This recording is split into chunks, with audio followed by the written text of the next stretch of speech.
Today, I'm going to demonstrate checklists. Checklists can be used in several areas, those being in the Learning Portal, in online courses, and in learning paths. For this demonstration, I will be showing you how to use them in the Learning Portal, which is perhaps the most commonly used way. I will be creating a checklist, assigning it to a user, and then giving that user access to the checklist in the form of a widget. I'll start off by creating my checklist. This is on the Talent tab. I'll click the checklist tile, then the Add button. I'll give it a name, then continue onwards.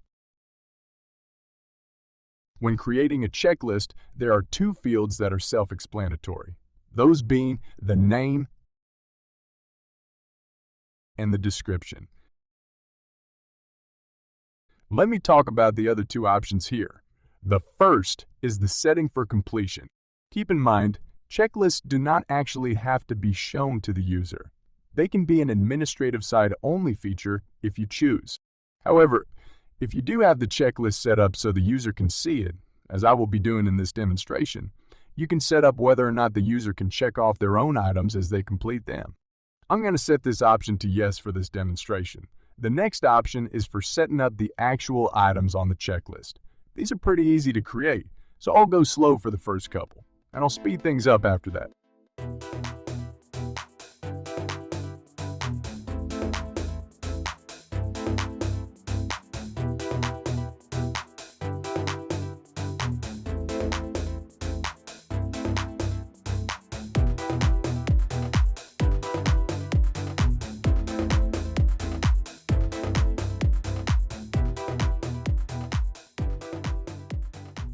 Once I finish creating the checklist items, I just save the changes. Next, I want to assign this checklist to a user. I'll do that by going to my Users area and then selecting the user. After that, I'm going to click the Manage Checklist tile. As you can see here, there are already two checklists assigned to this user. To assign the new one I just created, I'll need to select from the drop-down here, and then click the Assign and Manage button. Here, you can see, all the items have been added for the checklist. I'll mark a few items as complete from the list and then save my changes. After I save my changes, you can see that this report viewer is keeping track of the completion percentage as well as when the checklist was last updated for the user. Now, the last thing I'm going to do is give the user a way to interact with the checklist. We talked about this earlier. I want the user to be able to view the items as well as mark them as complete. As I mentioned, I will be giving users access to the checklist through the Learning Portal, which involves adding the checklist into a page. So I'm going to the System tab, Site Design, Learning Portal, then Page Editor. For simplicity's sake, I'll duplicate one of my existing pages and work with that as a base model for my new page.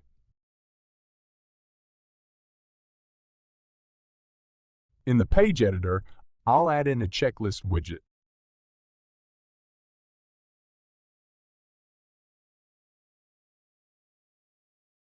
And then, I'm going to remove the widgets that were copied over from the original page. Once added, I'll edit the widget and choose the checklist I want to show. In this case, it's the checklist I just created, and then save my changes.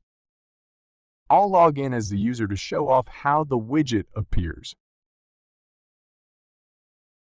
You can see the checklist description at the top, and the different items on the list, including the items I marked as complete when I was acting as the administrator. So let me check off a few items as complete as the user, and then we can take a look on the administrator side to see the effects. As the administrator, as I return to the Manage Checklist area for the user, you can see that the progress has gone up for the user. So those are the basics of using checklists. Thanks for watching.